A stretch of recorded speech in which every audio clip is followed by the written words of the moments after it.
ইমাম হুসাইন সিজদায় শির বিসর্জন দিয়েছেন। আমরা আশিকি হুসাইন, নামাজের ব্যাপারে কথা বলবেন না, তাছাড়া জীবন উৎসর্গ করে দিব। আমাদের ভালোবাসার নমুনা এমন, সাহাবাই কেরাম আমাদেরকে শিক্ষা দিয়ে গিয়েছেন যে যখন ইসলামের জন্য দাঁড়ানোর প্রয়োজন পড়বে তখন পিছনে ফিরে তাকানো যাবে না, না সন্তানদের দেখা যাবে, উৎসর্গ হয়ে যেতে হবে। কারবালাবাসীদের পদাঙ্ক অনুসরণ করে পথ চলে উৎকৃষ্টভাবে তাদেরকে স্মরণ করাই প্রকৃত স্মরণ।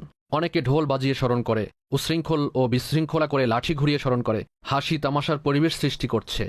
কারো বাবা মারা গেল বা তাদের বাবা মারা গেল, তো পিতা মহোদয়ের বার্ষিকী হয়েছে, যদিও বা 50তম বার্ষিকী হোক, তখন কেউ ঢোল বাজিয়ে আসলো যে আমি তোমার পিতার বার্ষিকী উদযাপন করছি, তোমার পিতার ভালোবাসায় নেচে গিয়ে উদযাপন করছি, লাঠি ঘুরাচ্ছি, তখন আপনার কেমন লাগবে? ইমামে আলী মাকামের ভালোবাসার এমন বহিঃপ্রকাশ ইমামে আলী মাকামকে কি সন্তুষ্ট করবে? বা তার নানাজান খুশি হয়ে আপনাকে জড়িয়ে ধরবেন যে আরে তুমি তো অনেক ভালো ঢোল বাজাতে পারো, তোমাকেই খুঁজছি, আসো আসো, তোমার তুলনা হয় না ঢোল বাজানোর ক্ষেত্রে। মাআযাল্লাহ, বুঝতে পেরেছেন? কাজেই সামান্য জ্ঞান তো থাকা উচিত ভাই। এই সম্প্রদায়গুলো কি জ্ঞানহীন? আশুরার দিন আপনি রাস্তায় বের হতে পারবেন না, নাচ হচ্ছে, তামাশা হচ্ছে, ঢোল বাজিয়ে বাজিয়ে শোরগোল করা হচ্ছে, বলার ভাষা রাখে না। কে গিয়ে তাদেরকে বুঝাবে? আল্লাহর বান্দা, তোমাদের কি হয়ে গিয়েছে? শহীদদের এভাবে স্মরণ করা হয়? ওই দিনগুলোতে বিশেষ করে নামাজ পড়া হচ্ছে না, শহীদদের স্মরণ করা হচ্ছে ঢোল বাজিয়ে। আচ্ছা, তারপর দর্শক যারা আছে, তারা যারা দেখে, আমি তাদেরকে বলছি, যারা ঢোল বাজায় তাদেরকে একা করে দিন, যারা লাঠি ঘুরায় তাদেরকে একা করে দিন। একজনও দেখতে যাবেন না, দেখবেন লাঠি ঘুরাবে না, কখনো ঢোল বাজাবে না। এখন যদি সবাই আরও উৎসুক হয়ে দেখে, চোখ বাঁকা করে তাদেরকে দেখে, ঘরের ব্যালকনি থেকে যদি মহিলারা দেখতে থাকে, তাহলে তাদের তামাশার অবস্থা এমন হবে যে একজন অন্যজনকে মেরেই ফেলবে। আফসোস, আমাদের স্বভাবে এগুলো কোথা থেকে যে প্রবেশ করেছে। এটা শহীদদের স্মরণ নয়। হ্যাঁ, শহীদদেরকে উৎকৃষ্টভাবে স্মরণ করুন, তাদের ফজিলত বর্ণনা করুন, আহলে বায়াতের, আর এর মাধ্যমে নিজের ঈমানও তাজা করুন, অন্যদের ঈমানও সতেজ করুন, তাদের জন্য ইসালে সওয়াব করুন, খিচুড়ি বিতরণ করে করুন, শরবত দিয়ে করুন, পানি পান করানোর মাধ্যমে করুন। এগুলো জায়েজ পন্থা।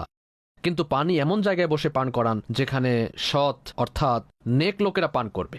এখন যারা ঢোল বাজাচ্ছে, যারা লাঠি ঘুরাচ্ছে এবং তাদের তামাশা দেখতে যারা একত্রিত হয়েছে, তাদের কাছে রাস্তায় গিয়ে বসে পড়লেন, আপনি ইমানদারির সাথে বলুন যে আপনি পানি পান করানোর জন্য বসেছেন নাকি তামাশা দেখার জন্য বসেছেন? নিজের অন্তরকে জিজ্ঞেস করুন। আপনার পানির পাত্র নিয়ে কোনো মসজিদের বাহিরে লাগিয়ে দিন, নামাজের আসতে যেতে পান করবে, তাহলেই তো ইবাদতকারীরা আপনার পানি পান করতে পারবে। আপনার রান্নাকৃত খিচুড়ি বা শরবত সেখানে কেন বন্টন করতে যাবেন? তামাশা দেখার জন্য বসেছেন নাকি বন্টনের জন্য বসেছেন? সে ব্যক্তি অন্য উদ্দেশ্যে বসেছে। অনেক বড় আশিক ইমামে আলী মাকাম, ইমামে হুসাইন খুব ভালোবাসে, ভুলেও নামাজ পড়ে না, কিন্তু অনেক বড় মুহাব্বতকারী। মুহাব্বতের কথা কি বলবো, তার চেয়ে আর বড় কোনো মুহাব্বতকারী হতেই পারে না। নামাজ হচ্ছে, আজান হচ্ছে, তবুও তার ঢোল থামাতেই পারছে না, এত ভালোবাসা। লাঠি নিজের আয়ত্তে আসছেই না, চলছেই চলছে। আর যারা দর্শক আছে তারা একদমই মুগ্ধ, নামাজের কোনো চিন্তাই নেই। আমরা এমন মুহররম উদযাপন করি না, আমরা তো মসজিদে অবস্থান করি। আর এভাবেই মুহররম উদযাপন করা উচিত, যেভাবে আল্লাহ ও রসুল সন্তুষ্ট হবেন, সেভাবে নয় যেভাবে শয়তান আমাদের প্রতি খুশি হবে। এভাবে উদযাপন করা যাবে না। যারা এমন করছেন, সত্য অন্তরে তওবা করুন এবং মসজিদে চলে আসুন, আল্লাহর দরবারে ঝুঁকে পড়ুন যে ইমাম হুসাইন রাদিয়াল্লাহু আনহুর ভালোবাসার দাবি আমরা করি, তিনি সিজদায় শির বিসর্জন দিয়েছেন।